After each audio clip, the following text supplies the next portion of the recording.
We're pleased to have with us here today four panelists from both industry and the image making community who can tell us what they are doing to protect the integrity of this beloved medium of photography. And we're so happy to have with us Nathan Kellum-Pathe from Leica as the moderator.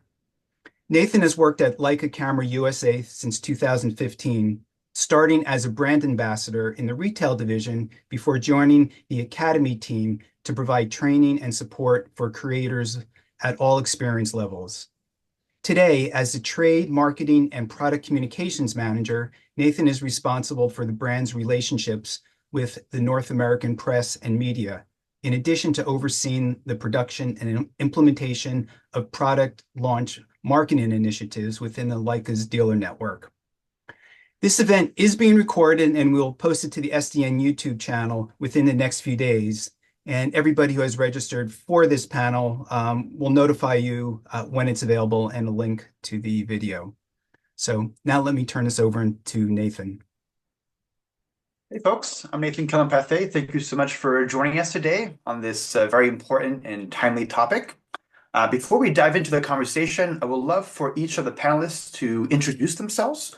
I would love for them to share what they do professionally, as well as their connection to photography. So we'll start off with Cheriss, and then Kate, Rickey, and then Santiago. Cheriss, good to see you. Good to see you, Nathan, and everyone. Hi, I'm Cheriss May, and I am based mostly in Washington, D.C., and I am an editorial documentary and portrait photographer. I cover, as you can imagine, being in the DC area, a lot of news.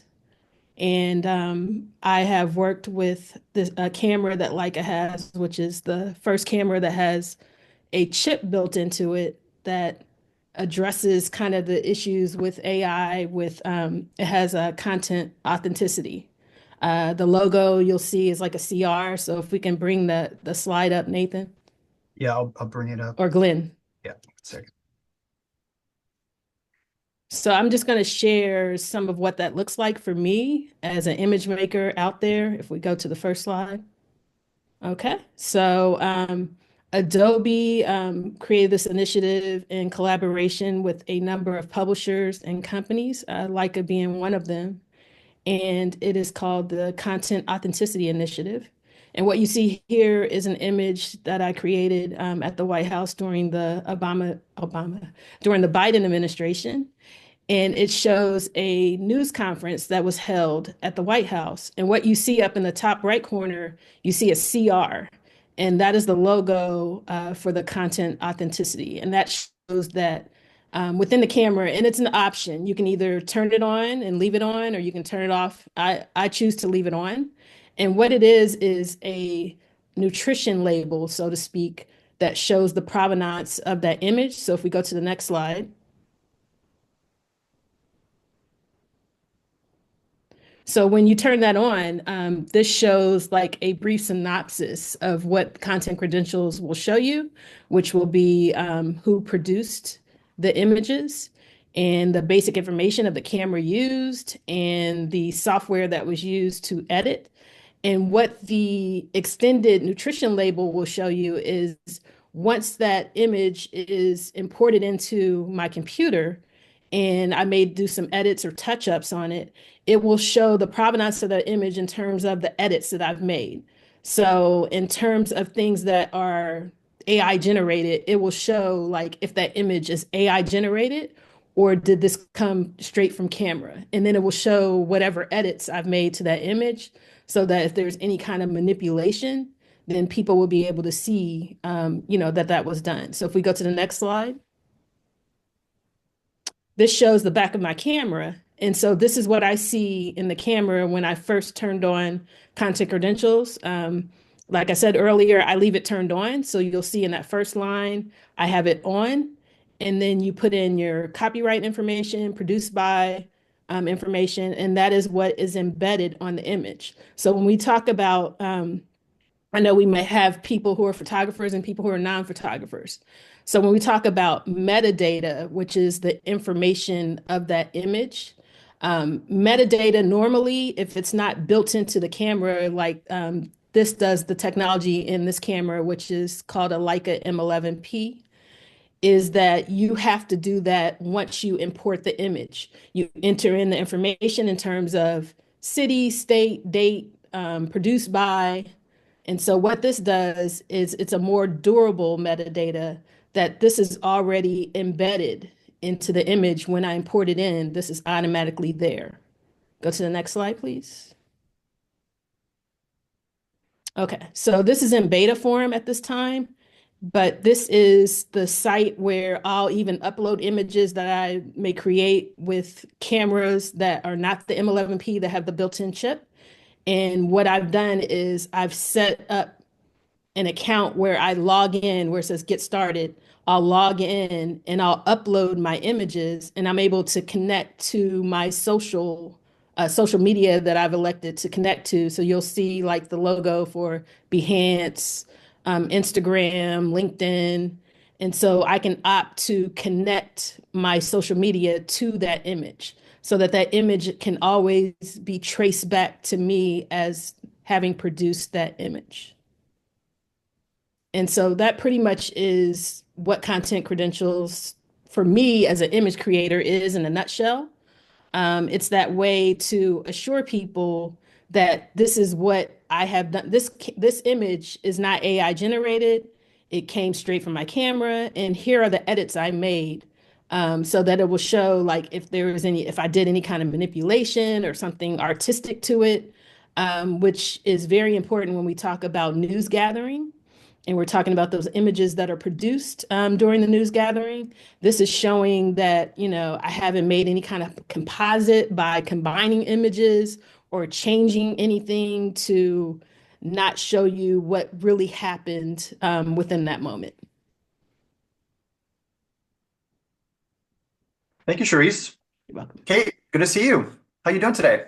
I'm doing well. It's good to be here. So I'm Kate Bubacz. I'm currently the head of visuals at Rest of World, which is a nonprofit media outlet that reports on global technology.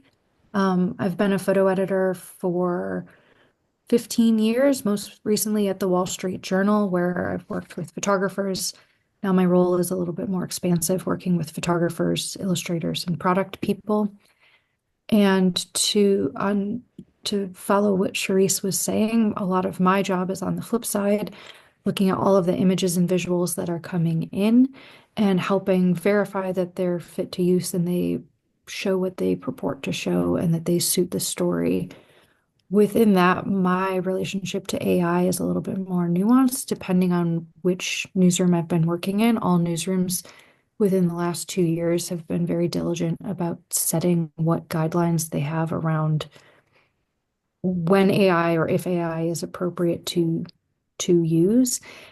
I'm finding on the photography side of things, these are conversations that have been had for years with the advent of Photoshop, with the manipulation that can be done in darkrooms. Like this is a conversation we're very familiar with. For other image makers, it's a little bit more new territory. And so those conversations are different depending on where in the newsroom you're coming from.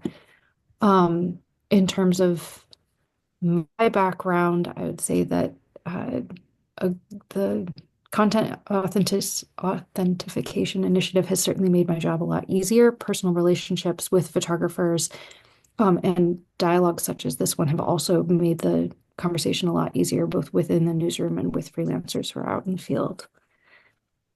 Thank you, Kate. Rickey, how you doing today?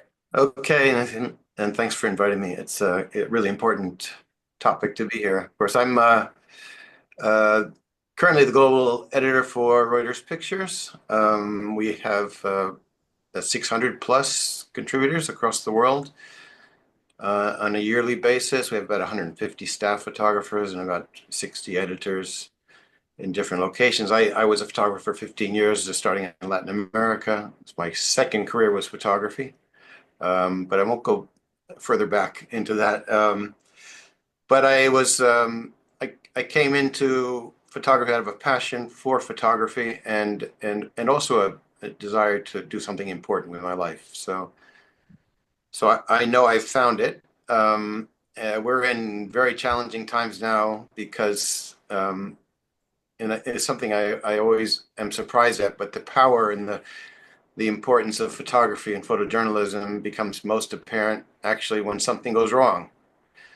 And that something that goes wrong is generally when a manipulated image gets through the gatekeepers, right? And and gets out into the public, and one single image can put in doubt photojournalism, historically, and it can put in one picture on the Reuters wire can put in doubt all the pictures that we ever sent. And we're talking about 1.3 million pictures, I think we gave to clients in 2024. So the challenge is huge. So to talk about the dangers posed by generative AI and, just manipulation in general, because of course, image manipulation has existed for ages now, ever since the advent of digital photography. And, we always say also the bottom line is that you can only trust a photo as much as you can trust the source, which is why the content authenticity is so important. It gets off the ground and becomes viable, but viable for everybody, for the millions of images that we put out. It's not a boutique product or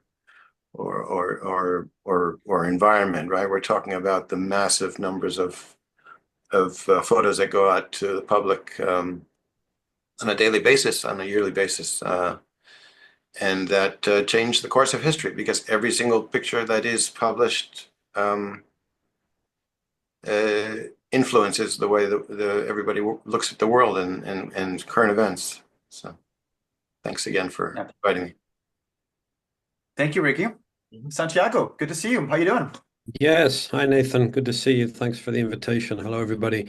So my name is Santiago Lyon. I currently head up advocacy and education for this content authenticity initiative, which I'll explain in a little more depth later on in this talk. But it's essentially a cross-industry open source initiative to accelerate implementation of an underlying technical standard that allows us to establish the origins of digital files and see where they came from, if and how they were manipulated, and then share some or all of that information with the viewer. So as Cheriss mentioned, it's a digital nutrition label of sorts. I've been working on this project now for 4 years or so. Prior to that, I was the vice president and director of photography at the Associated Press. So I was overseeing, between staff and regular freelancers, probably 1,000 or so photographers around the world, putting out 1 million or so images a year, doing a very similar job to the job that Rickey currently does at Reuters. And of course, in that period, we were starting to see images being, manipulated with more frequency, largely because of the digital tools that were and are available to people. But important to note that digital, or that image manipulation rather, has been going on for a very long time. The picture that was used to publicize this conversation, a picture shot in 1937 of Joseph Stalin, the version that was used to publicize this conversation was actually the manipulated version. Prior to this version, one of Stalin's political allies, a guy named Nikolai Yevtsov, had been in the picture, but when he fell out of favor, he was airbrushed out. Not photoshopping, because it didn't exist, but the equivalent, a very manual process. And so at the AP, when I was running the photo show there for almost 15 years, we started to see this kind of stuff appear. And at that time, we were very focused on detection as a solution, which can be very useful, but has a host of limitations around it in terms of scalability, et cetera. Prior to running the AP's photo operation, I was a photographer in the field for 20 years. I spent 10 years essentially as a war photographer, traveling around the world photographing war and conflict. I photographed 9 wars on 4 continents. I was wounded. I was captured. I had lots of colleagues sadly die doing their work. And so my commitment to truth and authenticity obviously runs very deep. And it troubles me greatly to think that we live in a world now, and probably have done for some time, where the veracity of that kind of work that comes with tremendous human sacrifice could be called into question. I mean, that's just horrifying to think about that. So, in many ways, the work that I'm doing now is a logical extension of my life's work in photography. And then prior to running around photographing dangerous places and events, I was, I guess, a general news and sports photographer based in Europe, photographing Olympics, World Cups, summits, political stuff for 10 years. And, that was my introduction to photography as a young person. So I've been very blessed to have a very rich and fulfilling and diverse career related to photography and the image.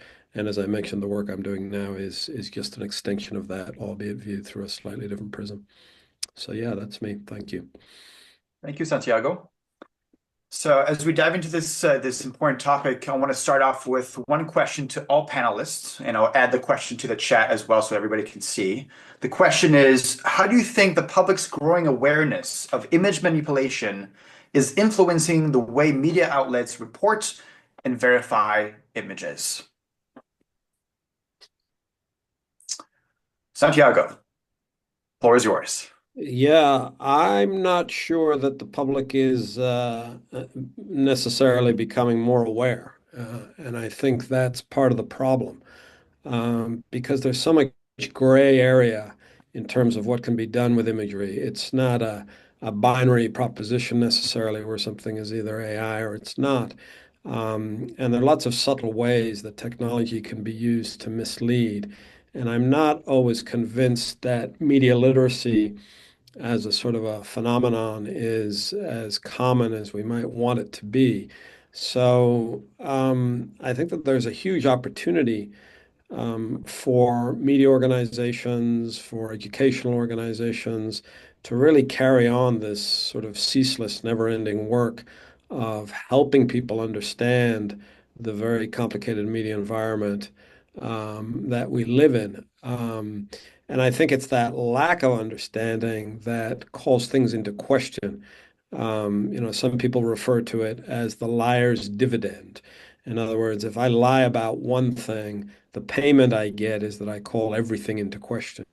So when you look at things through that sort of negative prism of calling everything into question, whatever the agenda might be to doing that, it creates an environment where a lot of people are just not sure about what they're looking at. And some people on the political spectrum take advantage of that confusion to forward their agenda in whatever way they see appropriate. So I'm not sure that there's enough awareness about image manipulation. I think what there is there's an uncertainty that permeates everything, and that is the dangerous part of the equation, at least from my perspective.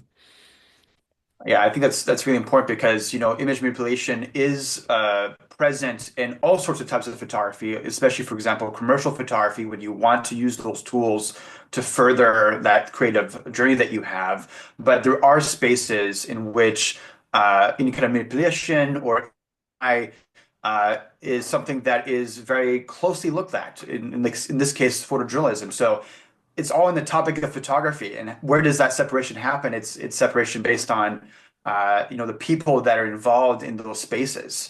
Cheriss, I see you have your hand up. Yeah, I just wanted to continue on with what Santiago was saying. And from personal experience, I think it's at a level of curiosity by the public where I get a lot of questions like, how can you tell if this is real or not? How can you tell if this is AI or, what kind of things? And they'll even send me images like, is this real or not?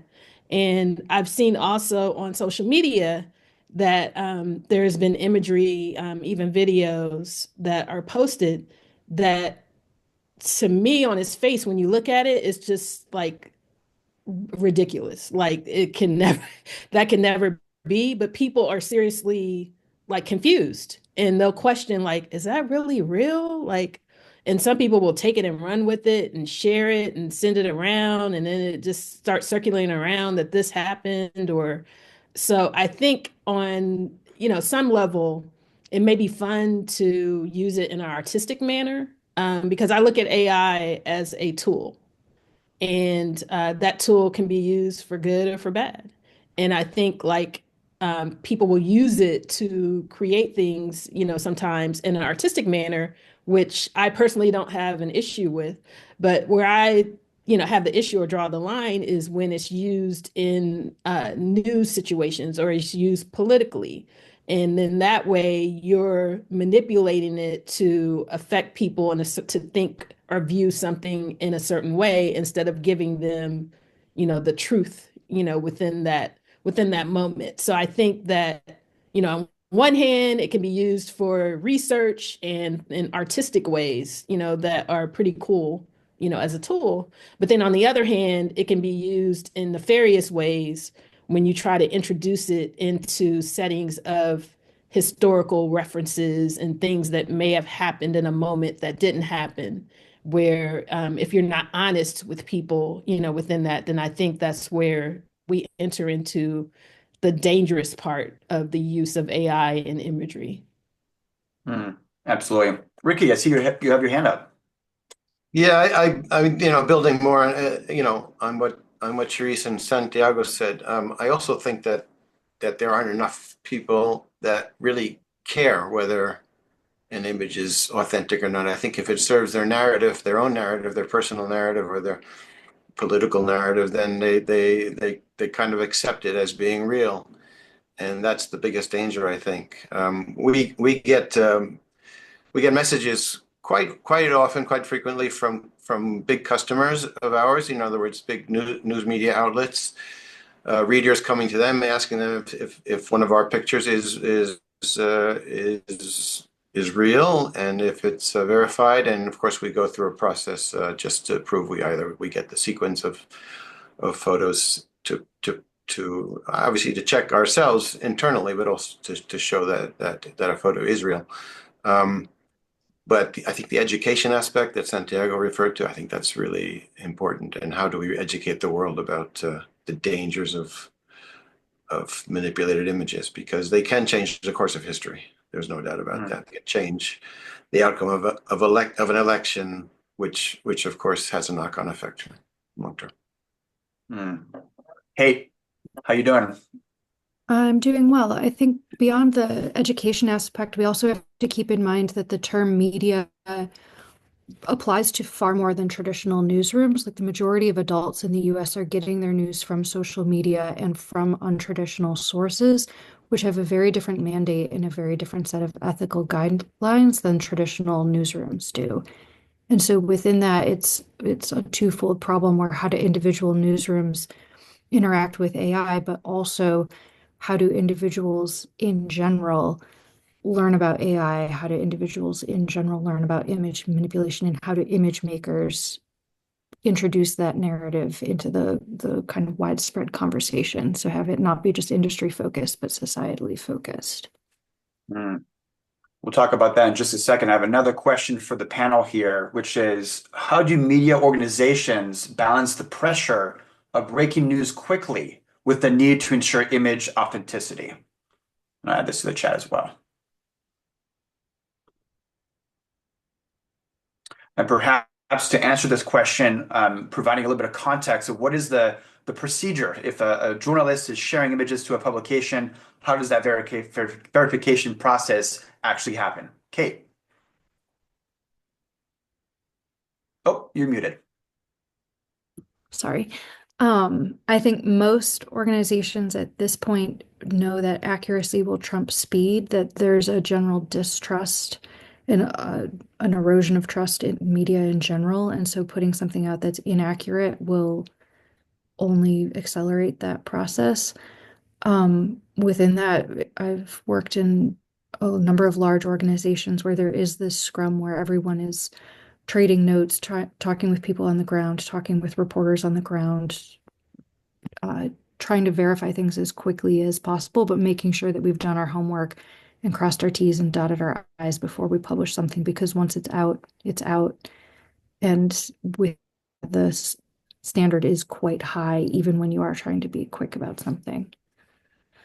Okay, to follow up on that, could you provide perhaps like an estimate of how long that process takes? You receive a story and how long does the process of authenticating that story?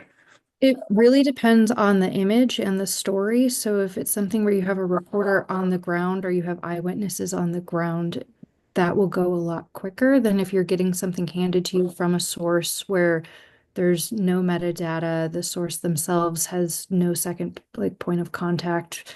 You're coming into the story a lot blind. Those images will take a lot longer to verify than something where you already have some reporting legwork established.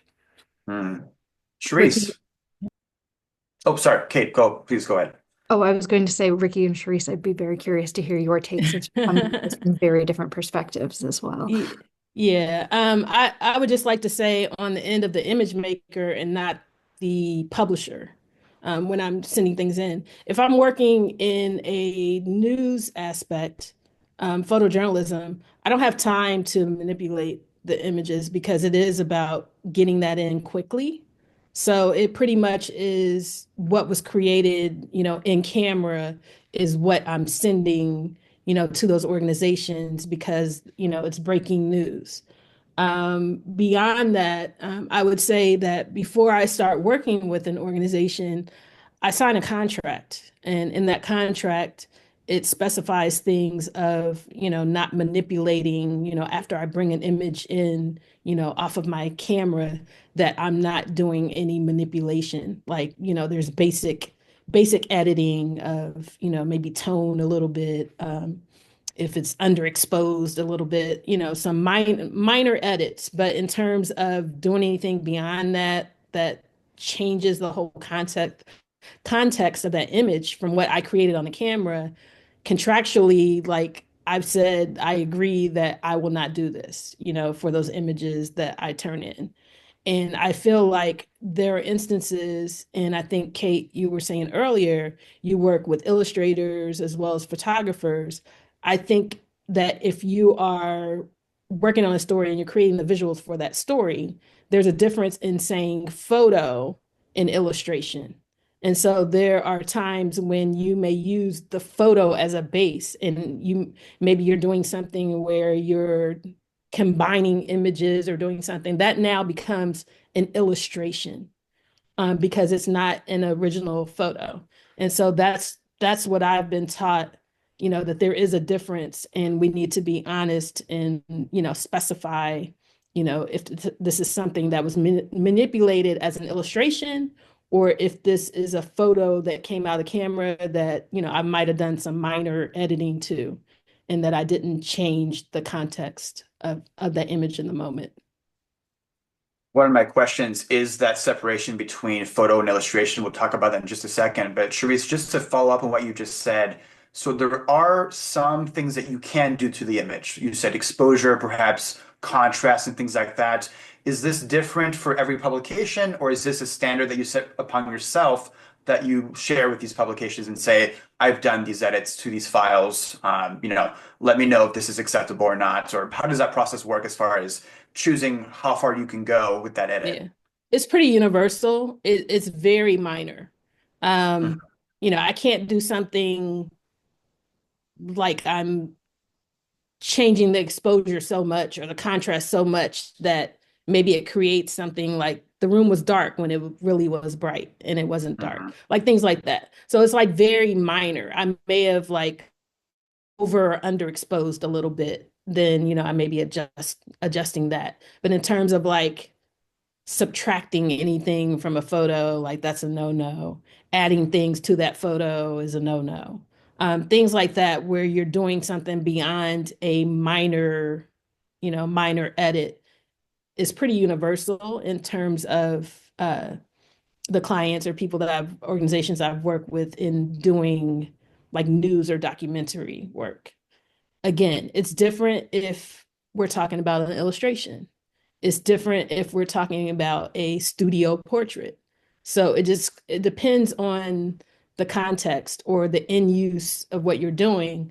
But personally, I feel like I want to be honest about what I've done. Is this, something that happened in the moment, as was seen, and maybe some minor edits, or is this something that I created this photo by combining things and editing so much that it changes that then I feel like I can't say this is a photo at this point.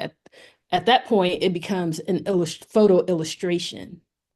And I just believe in, the transparency of letting people know, like, this is a photo illustration versus a photo by. So there is like that distinction, but to me, it's pretty universal. And if you're working in a documentary or news, setting. Rickey, you have your hand up. Love to hear your thoughts. Yeah, so I mean, from a purely a workflow viewpoint, in terms of breaking news, and as Kate said, the accuracy trumps speed when it comes to covering news. Our preferred workflow is to send from camera directly to editors. So there is no intervention by the photographer in the photo, once the photo is taken. That's usually possible nowadays. There's Wi-Fi, enough Wi-Fi, whether it's a MiFi or public Wi-Fi somewhere, wherever the photographers are. But there are some remote locations that don't have that, and so and then we expect photos to be untouched by any processing software and sent directly to the desks where the photographers will have input in terms of what crop they want on the picture, and maybe a bit of correction and toning if they haven't exposed it well. But generally, cameras are so good today that very little photoshopping is needed. The biggest challenge, of course, is from third-party content, whether they be handouts, as in the case of Kensington Palace and the famous handout from Kate that was processed by her, and which duped all of us because we consider that a trusted source. Okay, and they no longer are a trusted source. And then, of course, UGC, which is so vital now to breaking news, because it's very rare for a photographer to be on site and breaking news ahead of the public, right? And the public posts to social media. We have a team that constantly searches for and sources UGC on breaking news. But there's a process. Of course, we will move usually only photos that have metadata, and we verify them in terms of location, geolocation, using elements, using videos that also appear at the same story and the same scene, and we identify buildings. There's a team that works on that. It's a very complicated process, and it sometimes does take a really long time. But accuracy is key. I want to go back to what Kate and Cheriss were talking about regarding photo versus illustration in the journalism world. And here's my question that I'm adding to the chat here. Is there a space for AI in assisting journalists in visual storytelling?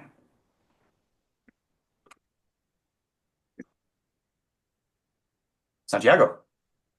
Yeah, I think there can be. There are some stories that are really hard to illustrate for whatever reasons, abstract, scientific or financial stories, or, for example, school shootings, where the schools or the venues where they happen then become crime scenes, and there's no access for journalists. And if there were, it's possible that the scenes would be too horrific and too bloody or violent to show without overly distressing viewers. So I think there are a certain subset of stories where AI can help to illustrate the story. But I think, as Cheriss mentioned, there's a distinction between an illustration and a photograph. And so I think it's very important that if AI is to be used to help illustrate certain types of stories, that it not attempt to be photorealistic, that there be no confusion as to the kind of imagery that is being shown to illustrate the story, Maybe it takes on the form of a drawing, or is presented in such a way that any viewer would look at it and say, well, this is clearly not a real photograph. I think if you're able to make that distinction and able to label things very clearly, then I think AI tools can be very useful. I think where it starts to get dangerous is if you create hyper-realistic photographic images using AI, which we know it's very easy to do with a few keystrokes, and those images are presented even with labels on them. That can be dangerous because labels can get stripped from the original content, and all of a sudden there's confusion. So, the example that comes to mind most recently, although it's a little bit old by now, some of you may be familiar with it, is the picture of the Pope in the puffy white coat that was making the rounds a year or two ago. I saw that image, hyper-realistic image, and I guess it's appropriate since it's a picture of the Pope that I have a confession to make, which is that for a few minutes I was taken in by that image. I thought, well, why not? He's a progressive Pope. It's Rome. Of course, I was wrong. The broader point is that if somebody like me can be confused, albeit for a short amount of time, then imagine how many other people are going to be confused if I'm supposed to be an expert in this stuff. So I think used with caution, it can be useful, but that's really the issue, caution and what are the parameters and who gets to decide those things. And then if you combine that with the state of media literacy generally around the place, it can get hazardous very quickly. Cheriss, what are your thoughts? Yeah, so to continue on what Santiago was saying, that's why I was excited when I first heard about the Content Authenticity Initiative, because to me, that's something that individual people can verify for themselves. Like you present them with the information and they can look and see from themselves. So this is not coming from, don't trust me, but verify for yourself. Like here's the information here. You can look and see the history of what was done to that image, where it came from. Is it AI generated? That's the thing that is exciting to me, because now I'm saying, don't believe me, like look for yourself, check for yourself, see it right. I'm presenting all the information here, and you can make that determination and see that, because I feel like AI will just continue to get better. Like right now, like when people ask me like, how do you tell if something is AI generated, right now I can say certain things I look for is I look at the hands. I look at if it's beyond one person. If it's like a photo and it's more than one person, it does something weird, with the additional people that are in like a group setting. I say that now, but AI is something that will continue to grow as it continues to learn, as it continues to scrape, existing real images. It's going to continue to grow and build its knowledge so that it will become like nearly impossible, if not impossible, to even tell if you're trying to pass something off as an image that was generated straight from a camera, or if it was something that's created through AI.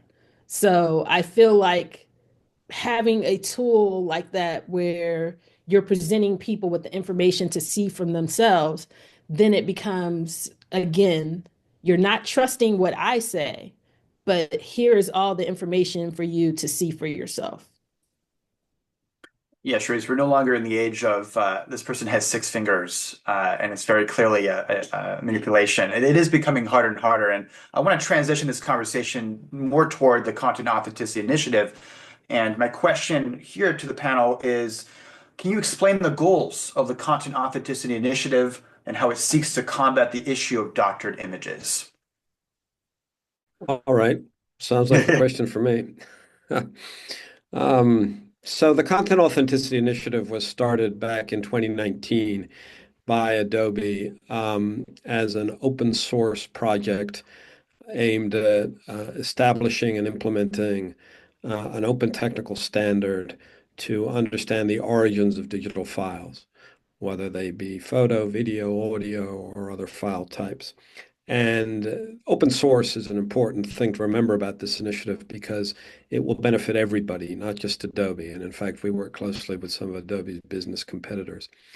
Really, what we're seeking to do here is establish the origins of files using technology that Cheriss alluded to called content credentials, which comes out of a nonprofit organization called the Coalition for Content Provenance and Authenticity that Adobe and Microsoft and Intel and the BBC and a bunch of others set up within the Linux Foundation. And that C2PA technology, content credentials technology, has fast emerged as best in class because now there are over 500 technology companies working in the Coalition for Content Provenance and Authenticity, or the C2PA to give it its acronym. And that C2PA standard is about to become an ISO standard, just to say the International Standards Organization will ratify it, and that will ensure that it is adopted in a broad variety of places. So understanding that that's the origin of everything, the blueprint, if you like, upon which everything is based, the Content Authenticity Initiative is working to accelerate implementation of that C2PA standard, those content credentials. And we do that a number of different ways. We are a community now of almost 5,000 members, including a lot of major news organizations, hardware vendors, software vendors, advertising companies, social media companies, a very diverse group of organizations and individuals. And what we do is build open source tools to facilitate implementation of the C2PA standard. So we spend a lot of time and effort building those tools that sit on GitHub for developers to integrate into their technical stacks. We do a lot of community events and advocacy and public speaking around the world, raising awareness of the work that we're doing, growing the community, sharing best practices, etc. And then, of course, we productize it. It's in Adobe products, it's in Microsoft products, Google products, camera manufacturers, Leica, for example. We're one of the first camera vendors to put content credentials into cameras. The Japanese manufacturers will soon have products later this year doing the same thing. And so really what we've done is divided the work up into sort of four main areas: capture or creation, where we're working with the hardware manufacturers like Leica and others to establish the origins of the file in the device with which the file was created, or in the case of AI, which AI model was used to create the device. That's sort of phase one. Phase two is editing, and so we have this in editing software. It's in Photoshop, it's in Lightroom already. You can turn it on there and apply content credentials that would allow the viewer to see what changes were made to the file in the editing process, if any. It's also making its way into some non-Adobe products like Capture One and Photo Mechanic, for example. And then stage three is publish. And this involves publishers of all different kinds, not just news media or social media, but really anybody who's publishing anything online. And there we're working with the publishers, and in particular, the content management system providers of those publishers, the companies that actually get the material up onto the internet, WordPress, Cloudinary, Arc, those kinds of companies, to maintain the integrity of the content credentials so that we can have that sort of digital chain of custody going from creation through editing and onto publication. And then we share that information through the CR icon that Cheriss showed at the beginning of the conversation that allows you to, if you're curious, inspect the quote digital nutrition label unquote of that content and see, okay, where did this come from, if I'm curious.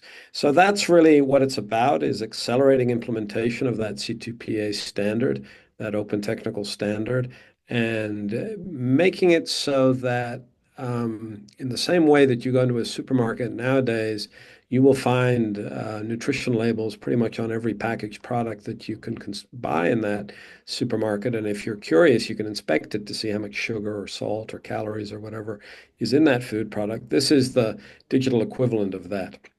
And so while initially it's being used by some companies to highlight the presence of AI, in the same way that, genetically modified food might be labeled differently in the supermarket setting, we envision a world where ultimately digital content will have content credentials on it. Because when you think about it, the use cases are considerable. Right now, we live in a world where there's pretty much zero empirical evidence about the origins of anything that we consume online.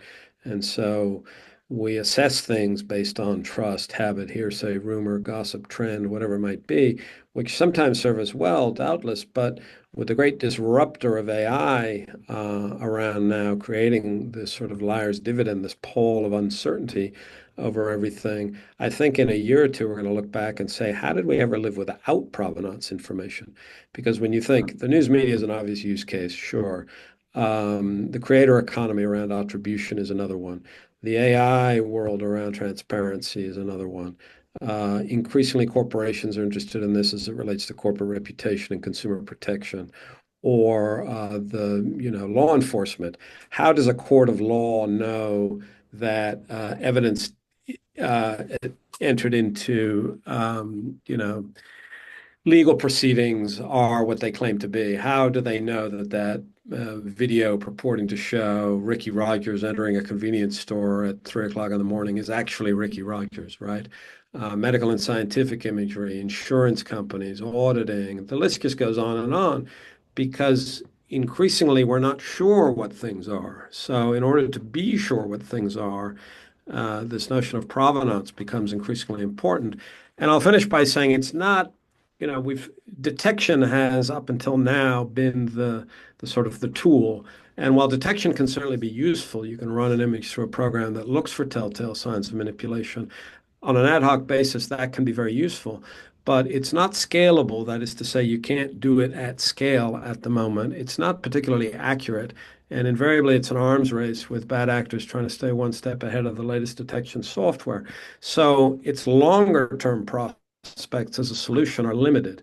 Provenance, on the other hand, understanding the origins of digital files, is more useful because it is scalable and because it sets a baseline upon which everything else can be judged. And when you combine it with education and with policy, then all of a sudden the sort of trifecta of the technology, the education in all its various forms, and the policy aspects of this, it becomes a more meaningful solution over time. And so that's really what we're working on.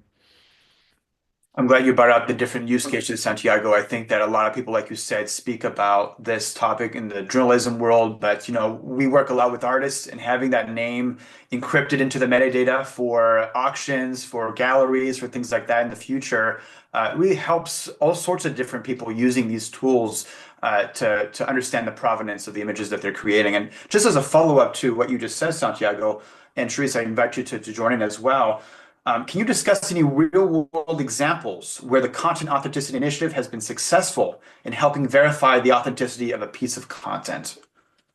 Well, Cheriss? there's lots of, I'm sorry, just quick, there's lots of content out there that has content credentials on it, right? Whether it's from photographers using the Leica M11P, or whether it's from, images that had content credentials added to them in Photoshop, or Adobe Content Authenticity, which is this web-based app that will be launching soon that will allow creators to add content credentials after the fact. The issue is really around the display of those content credentials on publication platforms, because there's a dependency there on the CMS environment or on people installing browser plugins that can detect the presence of content credentials. So in some ways, it's early days. I would say the organization that is making the most sort of headway at scale in the news industry space is AFP, the French news agency, Agence France Presse, who are beginning to implement content credentials across all of their imagery in partnership with their preferred camera vendor, who is Nikon. And they're creating a workflow that will use content credentials as a source of truth, and then in combination with watermarking and watermarking plugins, allow viewers further down the sort of digital food chain, if you like, to be able to get back to the source of truth that are those images that have content credentials and are stored on a central repository. And that solution is actually quite elegant because it recognizes that the broader news ecosystem is currently not in a position to support content credentials from wholesaler, agency, to retailer, public-facing news organization, to consumer, right? There are so many dependencies there, technological dependencies, that the integrity of the content credential can be compromised not itself, but rather its visibility and its usefulness. So as an interim solution, what AFP are doing is quite useful. And it's very heartening to note that AFP, even though the world of news agencies is quite competitive, you have AFP and AP and Reuters and others, EPA playing in that space. This is very much a community endeavor. And so you have a lot of information sharing by erstwhile business competitors for the common good to show what they're doing with the goal of achieving some form of ubiquity.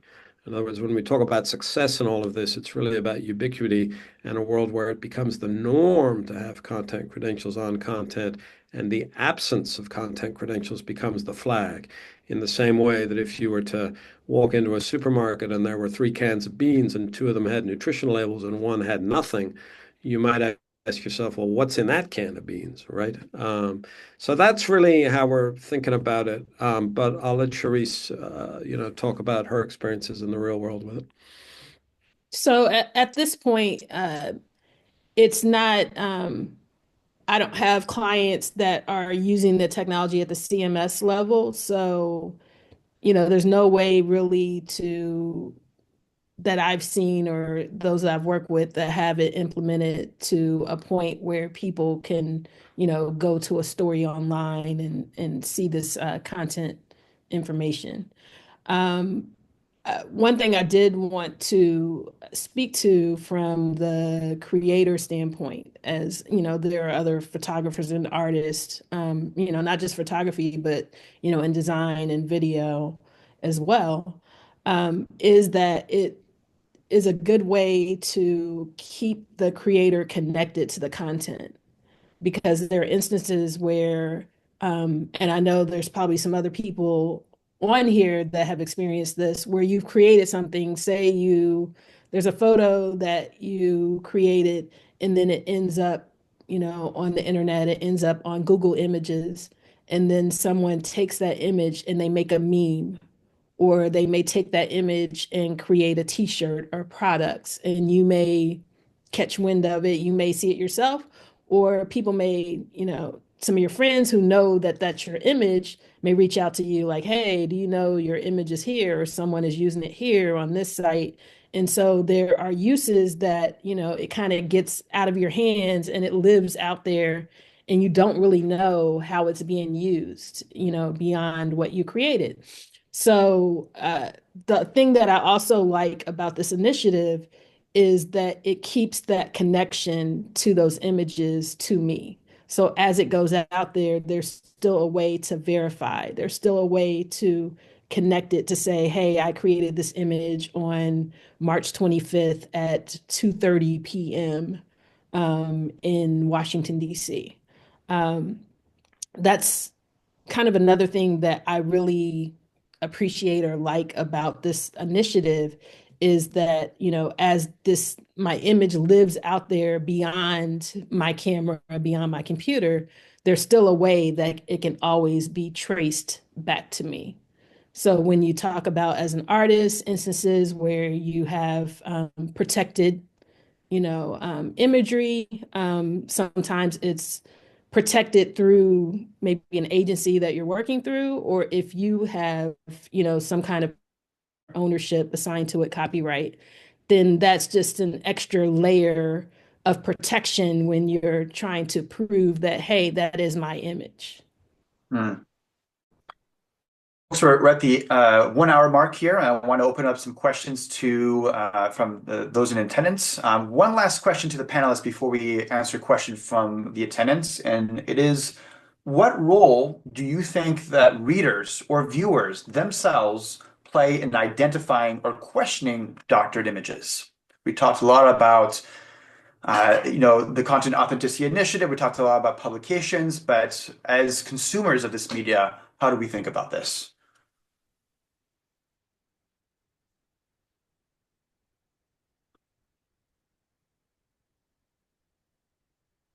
Okay, I'll jump in there.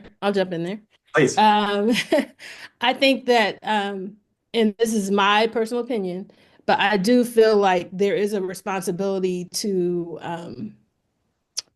verify the information that you're consuming. the issue becomes a lot of a lot of that is not being done in social media spaces. Like you're consuming things so quickly, things are coming through and you're just taking it in quickly, just as it flashes by. Um, Personally, I tend to, if I see something, whether it is good or bad, I typically do a quick search, and I'll use some websites that, verify Snopes and, things like that, where I'll go on there and, just kind of see like, did this really happen or is this true? That's a personal thing that I do. I honestly don't believe that that's widespread though.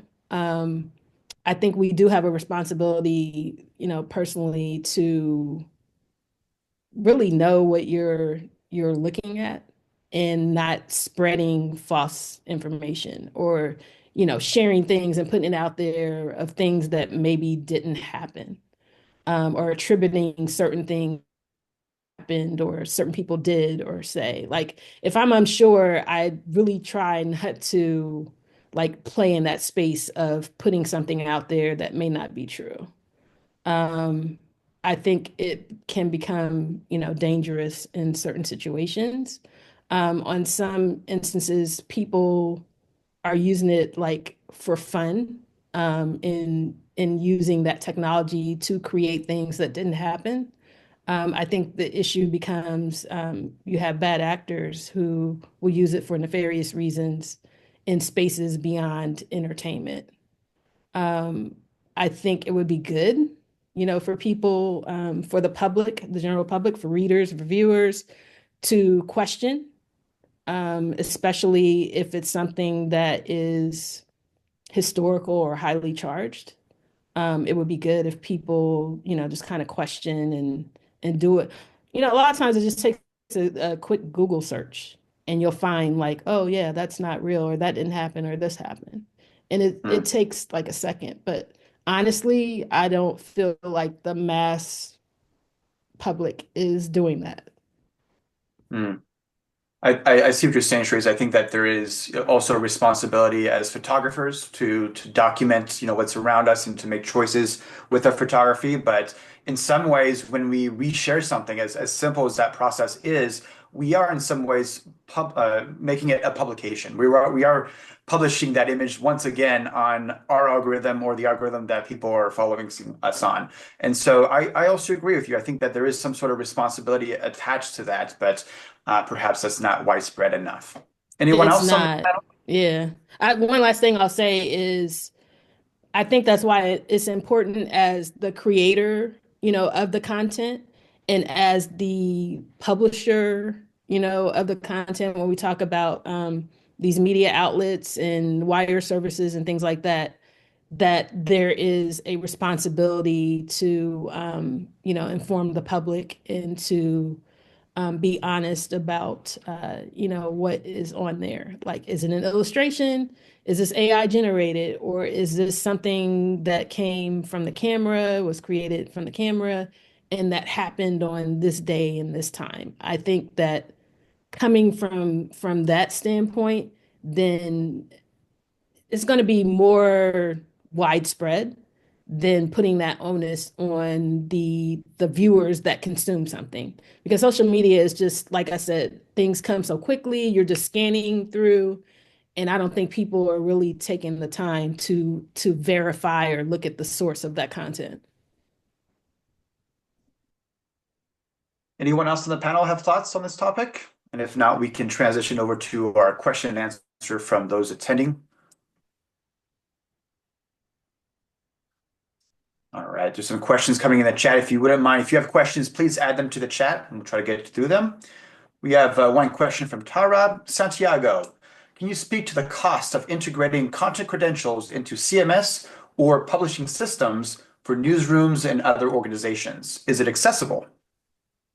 Yeah, I think it is accessible. I think it's going to become more accessible. I think what you're going to see over the next couple of years is this notion of provenance as a service, where vendors will offer this to interested companies, entities, whoever, whichever they might be. Right now, probably the largest cost is getting what we call a signing certificate that establishes who you are to a high degree of certainty and allows you to add that information to the content credentials so that the viewer knows that you are an entity or even individual you claim to be. But that is being addressed, and I'm sure the cost will go down significantly over time. I think, the provenance trail can really begin wherever the user wants it to begin. Ideally, it comes at the moment of creation out of camera or out of AI program, because that's where the file begins its digital life. But there's going to be a period where there will be some hardware devices out there that have C2PA technology in them and some that don't. Some companies are looking at being able to retrofit this using firmware updates, but the more secure method is likely a hardware update.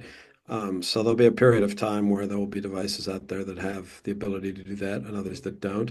But nonetheless, even in the editing aspect of this, whether it's using Photoshop or Lightroom or some of the other programs that are out there, the ability to add a content credential after the image was generated because you are essentially affixing your identity to it, that is available now, and there's no cost there. It's part and parcel of those programs. But to the question about the CMS providers, that's very much a work in progress.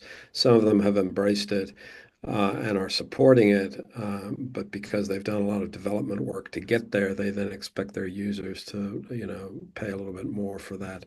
So there's a knock-on effect. But I think over time, this provenance technology is going to become the norm and will become what they call table stakes for everybody publishing anything. Glenn? Yeah, I just have a question for Santiago. I'm still a little bit unclear about the final implementation of this, where there's a website that somebody created in WordPress and there's a little logo in the upper right-hand corner. So what happens when somebody clicks on that logo? What do they see and where does it take them to? Or maybe the reverse, where does it take them to and what do they see? So you'll see, like Cheriss showed at the beginning of the event today, when you click on it, it opens up and shows you some information that the picture was taken by, in her case, Cheriss May on such and such a device, perhaps date and time, perhaps other information. It's important to note that all of those fields will ultimately be customizable because not everybody is interested in sharing the same kinds of information. Right? Sometimes there are security concerns, sometimes there are privacy concerns. And so broadly speaking, in the provenance world, you have two concepts. One is the how, in other words, what device was used, what the technical settings of the device might be, et cetera. And then you have the who, the identity of the creator. And not surprisingly, different segments or different sectors have different interests. For example, in the news media, the who becomes very important because journalism at its core is dependent on trust, and trust is dependent on trusting either an entity or an individual journalist in that case. So in the news media, the who becomes very important. So if the content credential opens up to tell you, hey, this was taken by the New York Times, and that's verifiable because in the back end, they have a signing certificate without which the content credential would not work. In other words, it wouldn't open up or you would get some kind of error message on it.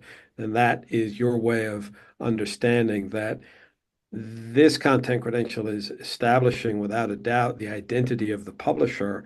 If I trust the identity of the publisher, ergo, I trust the content, right?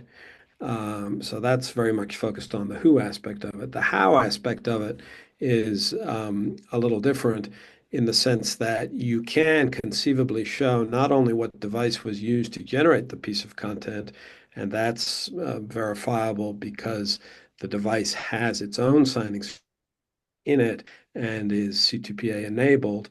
And then you can also show what, if any, edit changes were made to the file prior to publication. For some folks, that's great, but for others, that's not so great. They don't want to show that information, right? So for example, in the news media space, it's very common that there be post-production work done on imagery, not meant to mislead in any way, but rather to more accurately represent the image as the photographer saw it, as opposed to how the camera sensor might have captured it. understanding that the human eye is a lot more sophisticated than a camera sensor. So it's not unusual in the news media world, let's say, for a shadow to be lightened or a highlight to be darkened, or very minor changes that make the image more readable without compromising its veracity. However, I think the fear in the news media world is that if you start to show that kind of information to the general public, given the sort of generally low levels of media, you're going to have a lot of conspiracy theorists jumping out and saying, "Oh, look, they lighten the shadow there. That's a fake picture. I can see it right there, or I can see the Virgin Mary in the shadows, or whatever it might be." So there's a balance to be had, I think, with how much information individuals are comfortable showing. So a creator, for example, who's not unlike a chef and has a secret sauce, might not want to show exactly how they obtain or achieve a certain visual effect, or a news media company might be reluctant to show exactly how the sausage is made. And then on the identity side of things, as I mentioned, a news media company is going to be very keen to have their identity associated with a piece of content once it meets a certain set of standards, right? Because there's a lot of invisible work that goes on in the news media business, like Reuters or the New York Times or the Wall Street Journal. They don't publish images under their names unless they're sure that those images meet their standards. And so how do they ensure that? Multiple eyeballs on a picture, editors, work around ascertaining the source of the image if it comes from a third party, a whole system of invisible work that goes on there, so that when a picture goes out with Reuters' name on it, Reuters vouches for that picture, and the value proposition to their public-facing media customers is, this came from Reuters, it has Reuters' name on it, we know Reuters has a rigorous process to validate imagery, so as a result, we trust the image. And then the customer, the public who later sees that image, either directly from a Reuters website or more usually from a Reuters customer website, also understands that value proposition. And so the content credential in this case is sort of very clearly saying this image came from Reuters, ergo you can trust it if you trust the rest of that supply chain. Rickey, what are your thoughts? Well, Santiago actually covered what I was going to say, but I'll repeat it in a more practical sense, I guess, because of what we do. As a photo comes from a photographer, it's the trust that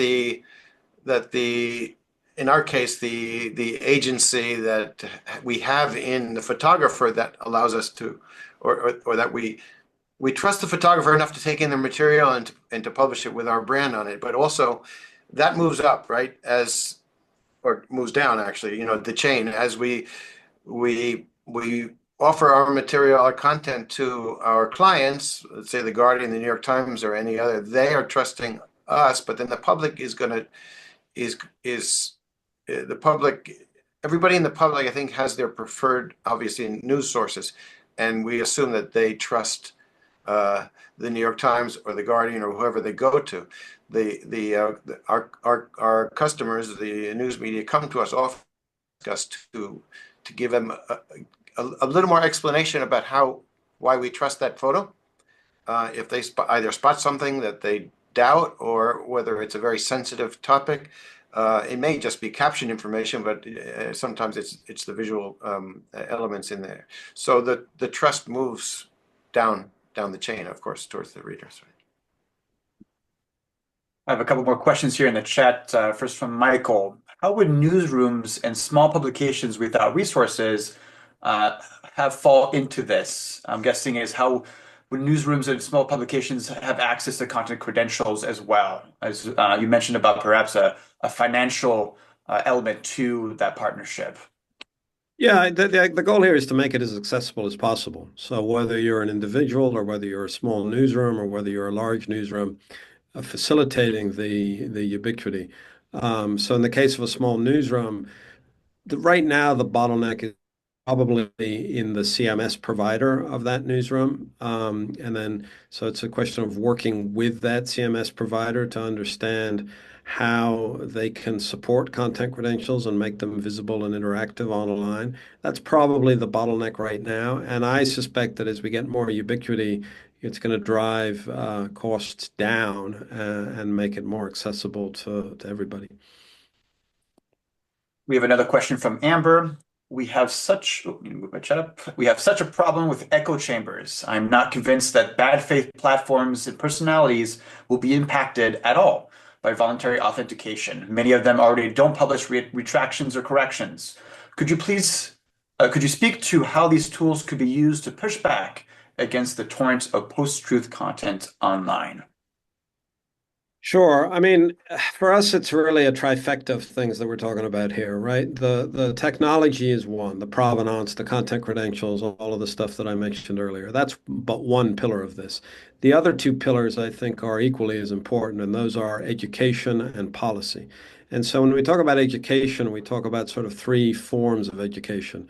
We talk about media literacy in the classroom for young people, but really for anybody. And media literacy is a very irregular landscape. In some countries, it's taught well to young people. In most, it's taught not very well. And in many, it's not taught at all. And that's a huge area and an important area. And working with educational authorities and governments around the world to ensure that media literacy is properly taught. But then in addition to media literacy, you have societal education. So that's the notion of public service announcements and campaigns once provenance technology really starts to take off, making people aware that this stuff is out there, and there's a large appetite to do that by some very well financed organizations who want to do this for the greater good. And then the third aspect of education is consumer education. Dear Facebook user, dear daily reader of the New York Times, dear whoever you are, here's what this little CR icon means, here's why it's important, here's how to interact with it. So education is important. But then the policy aspect of it is also important. What we're starting to see now for the last couple of years around the world has been legislation that is mandating some level of transparency around the use of AI to start with, but then ultimately probably other things. So more recently, for example, last week in Spain, the Spanish government took the EU AI Act, the European Union's AI Act, and announced that there will be fines for publishers that don't disclose the use of AI on their platforms. So they're really trying to enforce this using financial penalties for entities that don't label this stuff properly, and that will probably spin up a whole compliance industry, etc. In the United States, there's legislation, certainly at the state level, making its way through state legislatures that is going to mandate transparency in some cases. At the federal level, there was work being done up until the end of the Biden administration. There was an executive order that mandated transparency by federal digital publications. Not surprisingly, the new administration has put a lot of that stuff on pause.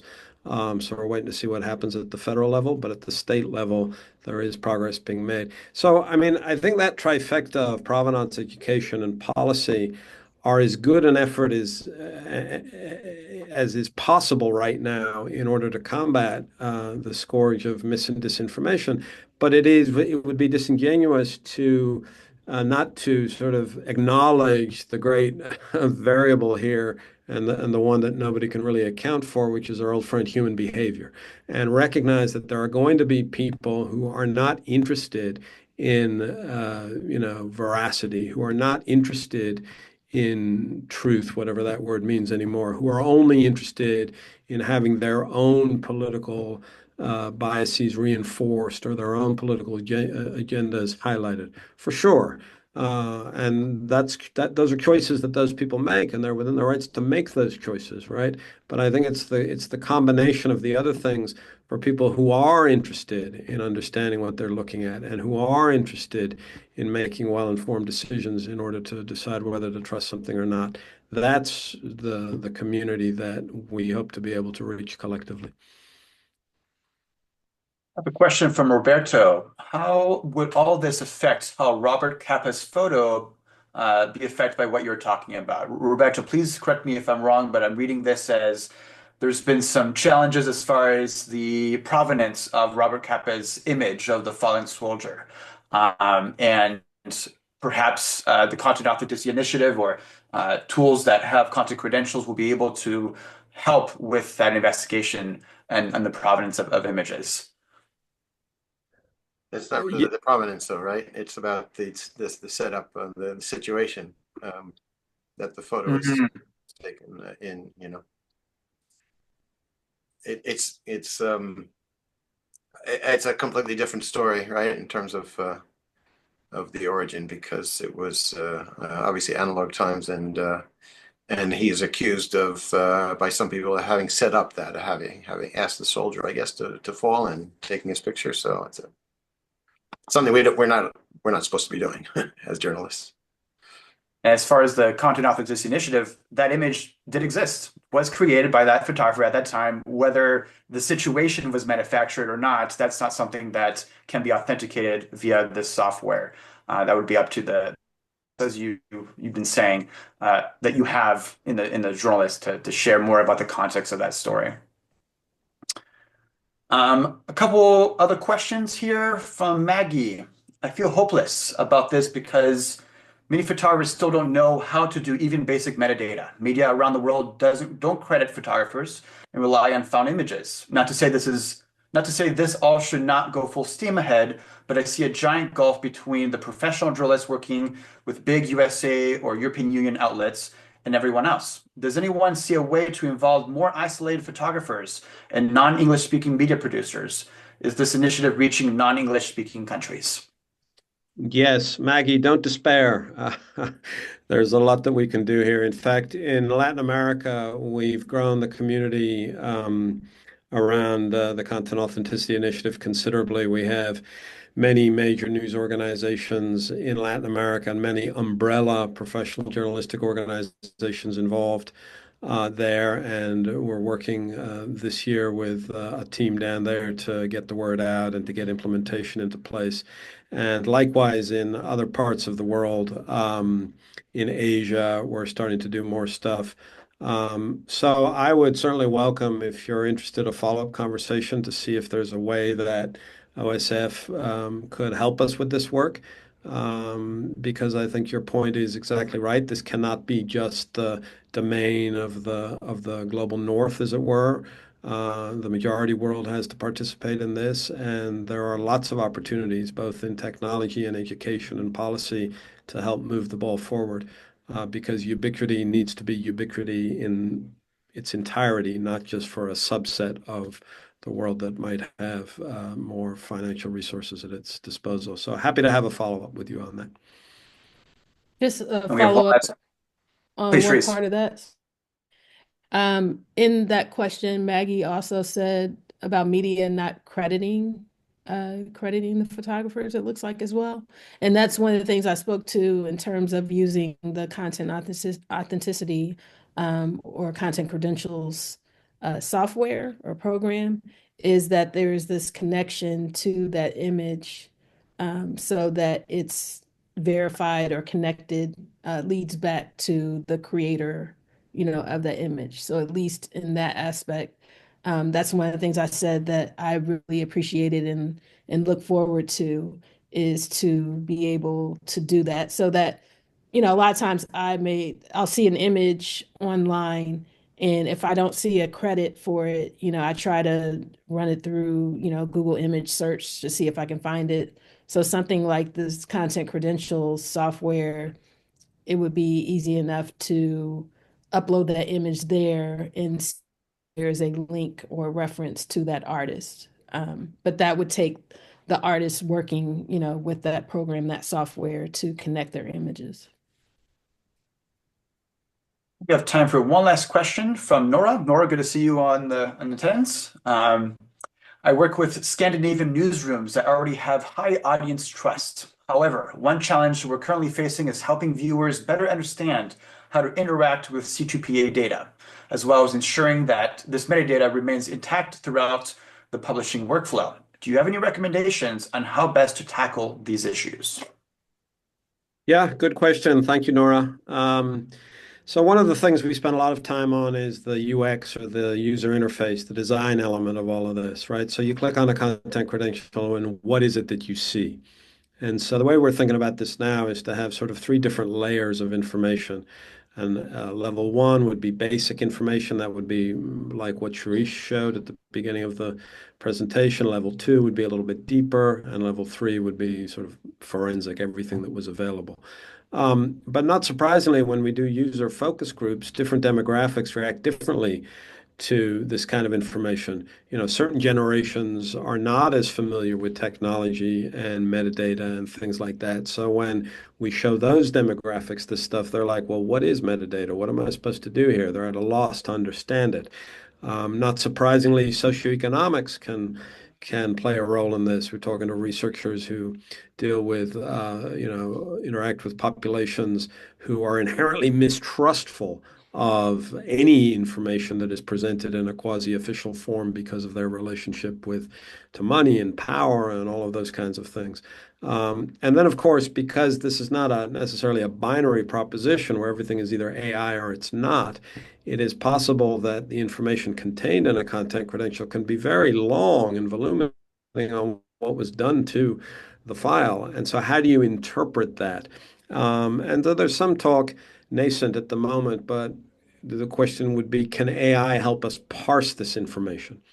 In other words, could you have a dial that would say, the changes here are significant enough that you should be concerned versus something relatively innocuous, or some kind of green, amber, red marker, or something like that. And a lot of it gets back to what constitutes a material change to an image, right? In the world of photojournalism, the golden rule is you don't add or subtract pixels. You don't add or subtract information from the image. You might alter the tonality or the range of things in order to make images more readable, but without compromising their veracity. And of course, if I take a sunset picture that I make from my window of an afternoon and decide to enhance the tonality of it, the saturation of it, because the camera didn't do what I saw with my eye, so I add some reds or some oranges until it replicates what I saw. Is that a material change versus putting my head on your shoulders? Certainly, there's a difference in magnitude, but is that change worthy of being tagged? And if so, to what degree? And how do you differentiate it from a much more substantive change? So these are all things that I think will get worked out over time, in the same way that language and definitions get worked out over time and are adapted to become more precise to the particular use case at hand. But there's certainly questions that we're all wrestling with now as we understand, that this can be confusing, and it can be confusing in different ways to different people depending on who they are and what their interaction with this stuff is. So very much a work in progress.